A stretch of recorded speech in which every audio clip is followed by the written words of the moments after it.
Hi, welcome to HeKate's Crossing. Okay, we're continuing our study with the Chakra Wisdom Tarot, and I totally suggest that you go to Tori Hartman, you go and have a look at her YouTube channel, have a look at her website, make sure that when you're buying from mass market that it comes in a two-piece box, and it does come with a guidebook which we continue to use in this study.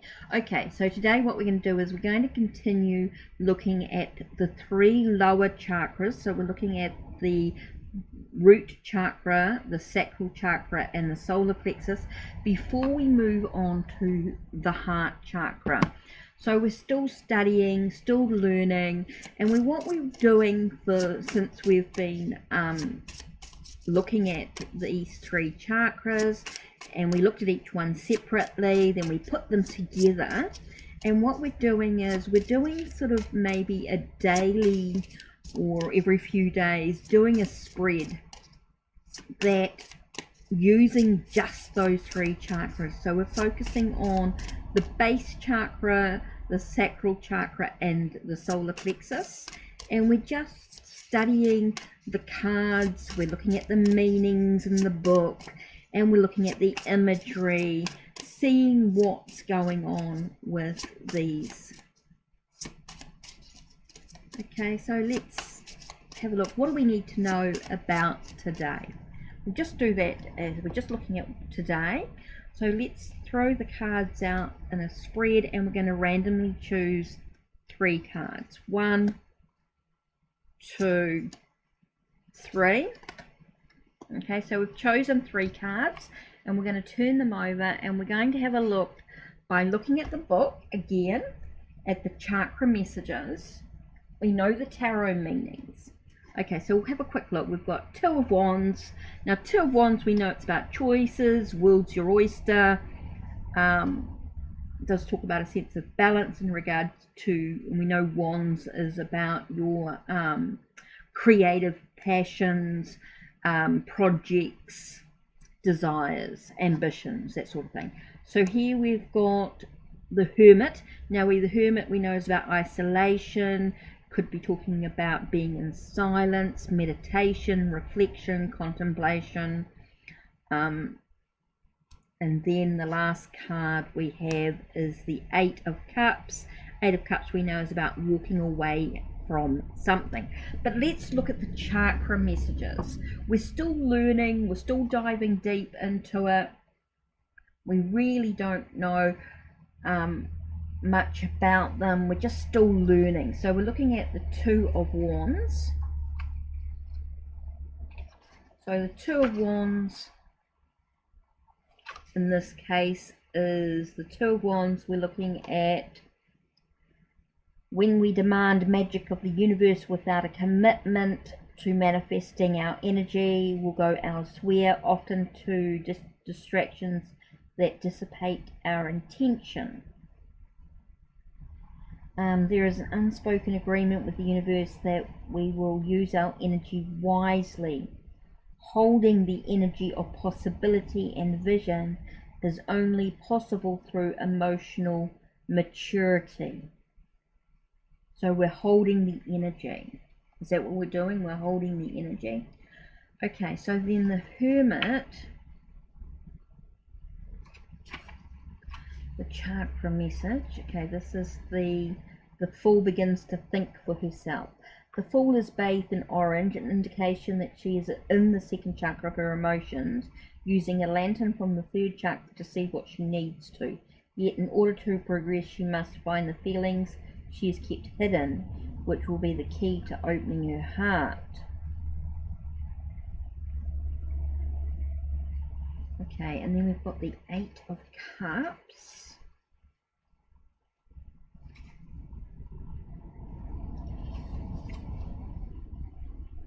Is the card of new reality. There is a deliciously intoxicating energy that surfaces with one's created their dream. Even if you loved it, then the striving is finished. You've created something from that first cup. Enjoy what you've created before starting again. You've reached a conclusion and may not yet have imagined anything beyond it. It is okay to enjoy what you've accomplished by seeking.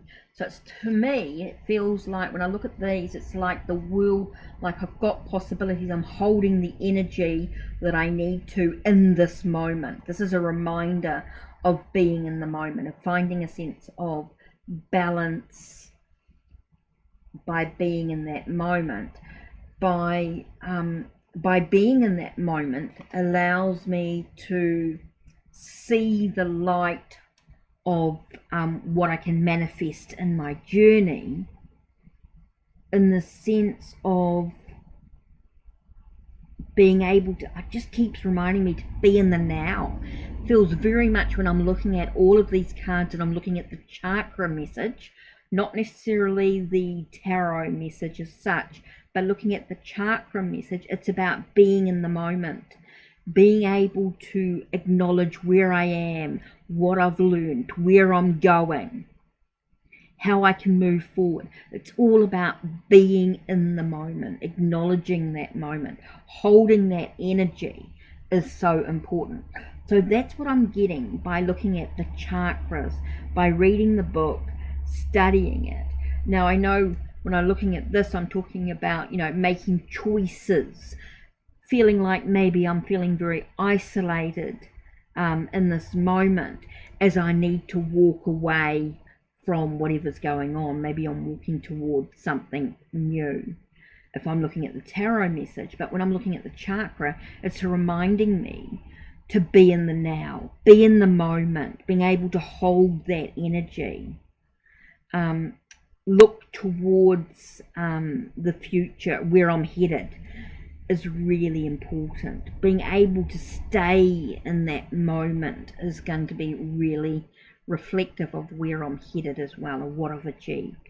So some things to sort of think about as I dive further into understanding a little bit more about these cards. Doing this sort of daily allows me to get to know the chakra messages, not necessarily just the tarot messages, but the chakra messages as well. So this is what I'm needing to do, needing to reflect on, get to know a little bit more before I move on to the heart chakra. Now there's this urgency to finish off learning it all, but you can't learn it quickly. This is a slow process. This is something that's going to take some time to really sort of get to know before I start adding new things to my journey. So I'm just reflecting, going over, having a look at the imagery in the cards. Like I look at the Two of Wands. Here she is she's in between two wands, or two spectres, and she's holding scepters, not spectres, scepters, and she's holding what appears to be a ball of light. She does appear to be in a red dress, maybe with a slightly orangey tinge to it, and she's holding a ball of light. She does appear to be in a forest of some sort. Then we look at the Fool here, and here she is holding a lantern. She's starting to think for herself as she decides in the direction she's moving in because of what the light is showing her.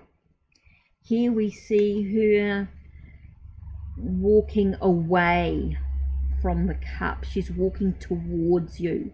She's got the sunset or the sunrise, but maybe the sun is setting, and she's starting to walk in what appears the darkness, and the light will be on the other side. Interesting. She's got these cups behind her, and she's walking away from them. So that's an interesting look at the cards. Looked at the chakra messages. We've looked at some thoughts about what this could mean in this moment. Remember, thoughts will change as the more you work with the deck, the more maybe things will change within you about what they could mean. This is really, really an interesting way to sort of get to know this deck on a deeper level. But I definitely recommend checking out Tori Hartman's YouTube channel. She's just done a big Chakra Wisdom Tarot chat. Also check out her website. There's a lot more information available on there as well. Make sure that you're using the guidebook. Maybe you're using a healing book that has a little bit about chakras and things in it. Maybe you've got a guidebook that dives a little bit deeper into, or a crystal book that tells you a little bit more about the chakras that you can dive into. So this could be a way for you to discover more about this deck. It's not something that's going to happen quickly. It is going to be a very slow journey to really get to know the deck. Now, you may have been using tarot for a long time, so you've got an understanding of the tarot messages, or you may have been working with chakras for a long time and understand when you look at the chakras what the chakras actually mean, but combining them could be something new to you, and so yes, it will take some time. So that's it from me. Don't forget to check the links down below, check the links on my channel, like, subscribe and ring the bell so you know when the next video will be uploaded. Take care and blessed be.